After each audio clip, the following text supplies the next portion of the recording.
low-profile stretch wrap machine features a thin spin carousel with the added benefit of a stretch wrap machine with powered rotation. The rotation is controlled by a foot switch, while the power input has a variable AC motor that allows adjustable deck speed and includes soft start, stop.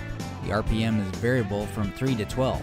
The loading and unloading is possible by the use of a manual or powered pallet truck. The unit has a built-in perimeter ramp and comes standard with a manual stretch wrap mast. The film wrap tension is controlled with an adjustable friction brake assembly. Film placement is controlled manually by moving the carriage assembly up and down on the vertical mast. An easy-to-release, hand-operated carriage brake allows the carriage to move freely, making film applications fast and easy. Optional 115-volt, one-phase AC powered mast option includes hand control with up and down buttons. Either factory installed or retrofit powered mast option, a chain guard for powered mast also available. The maximum load is 64, 11 16 inches in diameter. The wrap height is 83 1/4 inch high, and the capacity is 4,000 pounds.